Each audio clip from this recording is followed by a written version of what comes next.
Hello, namaskar, Shivanne. This is Sudarshan Rai. Welcome back to Sudarshan's vlog. Hope you guys are fine.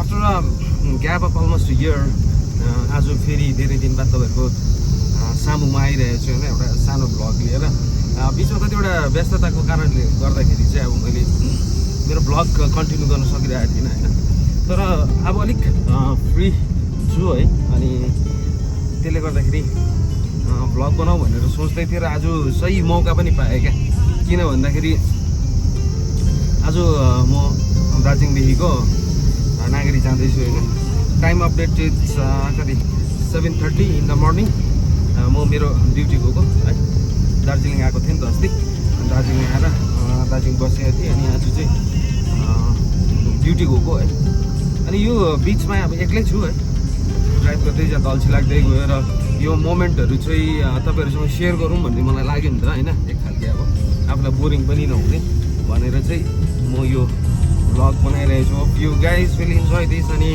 आशा छ मसँग यो यात्रामा तपाईहरु साथ दिनुहुन्छ भनेर हैन अहिले चाहिँ फिलहाल म अघिदेखि बनाऊ भन्दै थिएँ तर दार्जिलिङमा अलिक त्यो ट्राफिकले गर्दाखेरि बनाउन सकिनँ हैन स्टार्टिङमा चाहिँ अनि यहाँदेखि चाहिँ अलिक ट्राफिक क्लियर छ पुसुङबेङ फाटक आइपुगेँ म यहाँदेखि चाहिँ अलिक ट्राफिक क्लियर भएकोले गर्दाखेरि चाहिँ अनि यहाँबाट उयो पनि दामी छ नि त सिनहरू पनि मजाको छ नि त हैन जङ्गलको बिचमा धुपी घारीको पाइन फरेस्टको बिचबाट भएर जानुपर्छ है अनि यो सबै बिचको कुराहरू पनि तपाईहरुलाई शेयर गरौँ भनेर चाहिँ क्या अब गीत सुन्दै जाँदै थिएँ अनि टक्क मलाई स्ट्राइक भयो हैन एकपल्ट यो मोमेन्ट पनि तपाईहरुसँग शेयर गरौँ भन्ने लागेर चाहिँ गर्दैछु अनि यत्रो समयको अन्तराल बिचमा जतिजनाले पनि मलाई फलो गर्नु भएको छ जतिजनाले पनि मेरो भिडियोजहरूलाई माया गरेर हेर्नुहुन्थ्यो आशा छ तपाईहरु सबै सन्चै हुनुहुन्छ होला सुविधै हुनुहुन्छ होला यो एक वर्षको अन्तरालमा के भयो होला हैन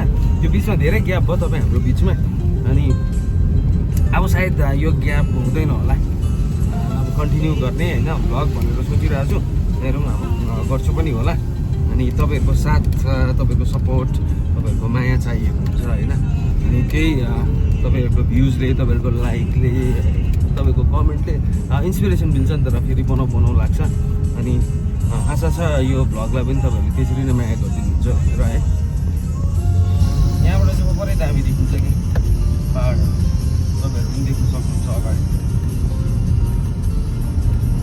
अझै यो जग्गामा त झन् इभिनिङमा दामी देख्छ क्या सनसेट पुरै दामी देख्छ यहाँबाट इभिनिङ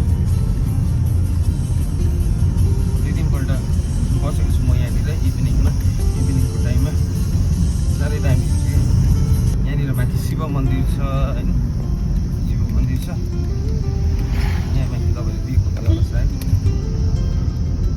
शिव मन्दिरको पनि दर्शन भयो है बिहान यहाँदेखि चाहिँ एउटा सर्ट ट्रेकिङ रुट पनि छ यहाँ गेट देख्दै हुनुहुन्थ्यो होला एउटा सर्ट ट्रेकिङ रुट छ माथि मजाको छ अरे तर म त गएको छुइनँ कुनै दिन गयो भने चाहिँ अवश्य म तपाईहरुलाई देखाउँदैछु हैन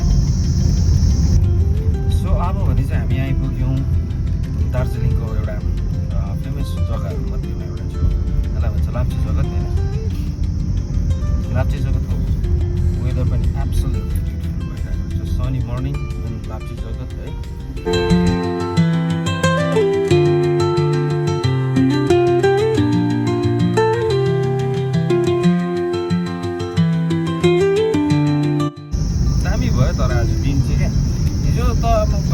अघि लागेर कस्तो थियो दार्जिलिङ निकै चिसो भएको नि माथि त धेरै चिसो छ यहाँ पाइन फरेस्ट यस्तो छ म अलिक गाडी स्लो गरेर देखाउँछु तपाईँहरूलाई this is how it looks pine forest यहाँ माथि छ एक्ज्याक्टली राइट साइडमा पाइन फरेस्ट देखाउन सकिनँ प्रपरली चाहिँ देखाउन सकिनँ यहाँनिर रेस्टुरेन्टहरू पनि छ सबै है पार्किङको व्यवस्था बनाएको छ यहाँनिर तल्लोपट्टि र पनि अलिक सजिलोको लागि लाप्चे जगत पनि हामीले क्रस गऱ्यौँ अब लाप्चे जगत क्रस गरिसकेपछि अब सुकिया आउँछ अनि सुकियादेखिको तल पोखरेलदेखिको चाहिँ यो मन्दिर छ मन्दिरलाई पनि सोटो गरिकन जाउँ है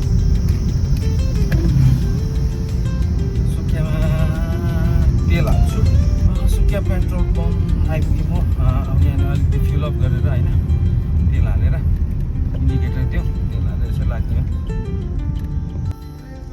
यस गुड मर्निङ गुड मर्निङ साथी। अब त सबै ठिकठाकै छ भनौँ एक हिसाब। हजुर सुकिया बजार हामीले एन्टर गऱ्यो होइन। सुकिया बजार यस्तो छ।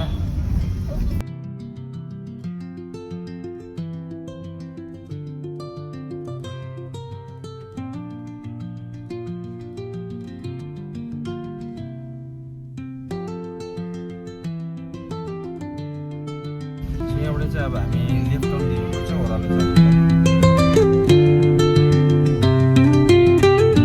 अब चाहिँ बाटो अलिकति रफ सुरु हुन्छ। अहिलेसम्म चाहिँ आनन्दले हिँडियो होइन। अब चाहिँ गाल्टाङ गुल्डुङको बाटो हिँड्नुपर्छ।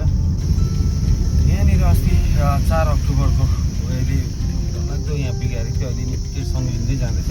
यो ओह्रालो बाटोहरू पुरा बिगाएको छ क्या, पहिरोहरू गएको छ होइन। अब चाहिँ सुरु भयो बाटो त्यस्तै छ।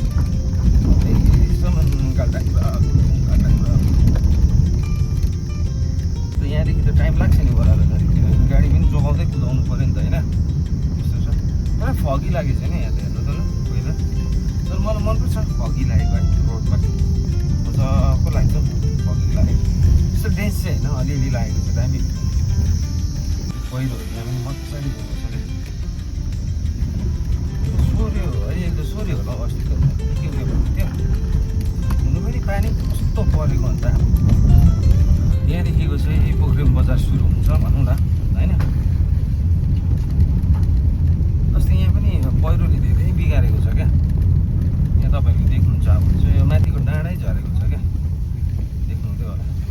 यो माथिको डाँडै झरेको छ। तर भगवान्लाई धन्यवाद कि यहाँनिर त्यस्तो पनि अप्रिय घटना भएन होइन।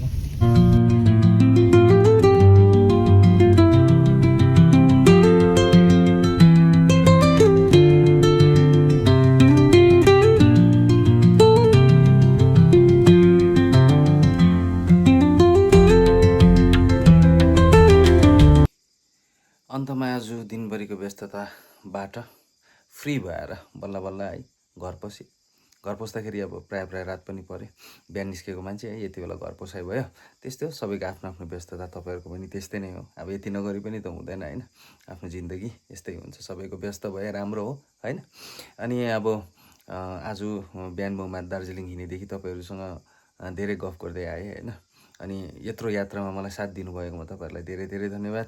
अनि भिडियो मन परे सेयर गरिदिनुहुन्छ, कमेन्ट गरिदिनुहुन्छ अनि लाइक गरिदिनुहुन्छ भन्ने आशा साँचेको छु। अनि यस्तै भ्लगहरू लिएर फेरि म तपाईँहरू समक्ष प्रस्तुत हुनेछु। यति भन्दै फेरि अर्को भ्लगमा भेट हुने बाचा गर्दै this is Sudarshan Rai signing off. Till then stay blessed, happy and most importantly stay fit. Bye bye, take care.